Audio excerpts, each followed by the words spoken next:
Good afternoon and good morning, everyone. This is Crapgamer Reviews, and I am Crapgamer back with another video. And I told you this year would be huge where it comes to Scorpio news and things like that.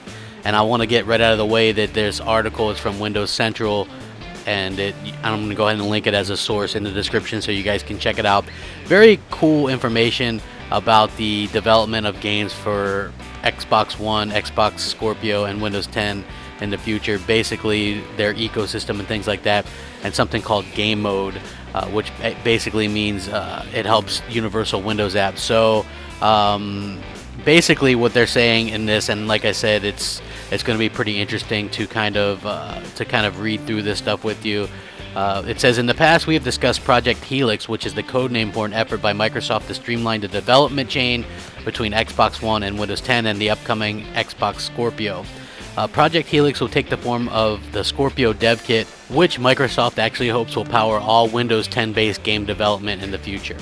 Game Mode, it appears, is a feature that streamlines variation between Xbox consoles and PC, making sure as many Windows 10 systems as possible can run games to the standards set by the Xbox One and Project Scorpio. Microsoft describes those target standards as 900p to 1080p resolution for Xbox One and 4K resolution with 60 frames per second for Project Scorpio. Now, why this is important is because a lot of people were assuming that the Project Scorpio would be able to do 4K 30, and this says the target is 4K 60 for Project Scorpio. So I think that's very important.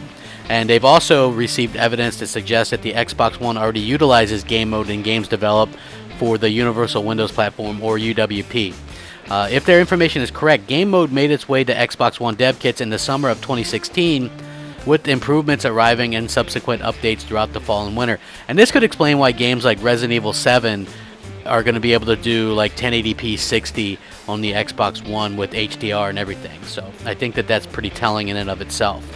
Now, it says previously they were unable to ascertain whether Game Mode would be featured restricted to games built for the UWP, but it does appear that this could be the case. The information states that games developed for the Windows 10, Xbox One, and Scorpio ecosystem specifically need to be Game Mode enabled, Universal Windows Apps, UWA.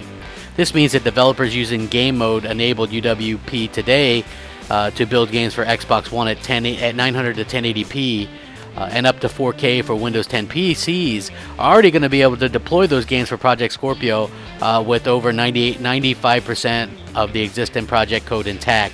So there's very little work involved. This could explain why we're already seeing major players jump on the UWA train, such as Resident Evil 7, set for Windows 10 store debut on January 24th of this year. If it isn't a Game Mode enabled UWA, Resident Evil 7 is ready for true 4K on Project Scorpio as well, unpacking its 4K PC textures and setting when it installs on the console. It certainly looks as though Microsoft is making a big push into Windows 10 store gaming with Project Scorpio, leveraging the Xbox ecosystem and the Windows 10 install base as a means to allow gamers to truly play anywhere, whether it's on consoles, PCs, or with Windows 10. So I think that that's very, very important. And so what they're saying here is, and I know a lot of you guys asked this, like what's going to make the difference for Project Scorpio or whatever. The fact that you're going to have a Project Scorpio and it's the same game. So you don't go buy a Project Scorpio game, you buy an Xbox One game. It's going to be an Xbox One Scorpio or whatever, Xbox One Elite, whatever they're going to do. And then when you put a game in, it's going to detect that you have a Scorpio, and boom, you're going to get the 4K assets and all that stuff. So basically, games pretty much coming out now are going to be, pretty much going to be 4K 60 frames.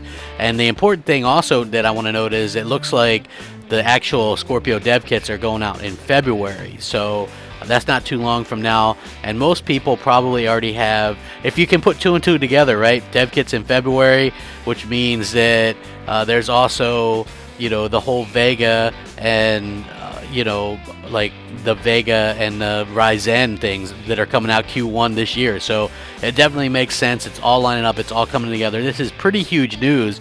Please go check out the original article and read it, because it's much more tech savvy than what I can convey in a video. And hopefully you guys enjoy it. And if you found the video to be helpful or enjoyable, hit that like button, hit that subscribe button. It helps out the channel tremendously, and we're going to continue to bring you all the Scorpio news this year, man. I'm really looking forward to it.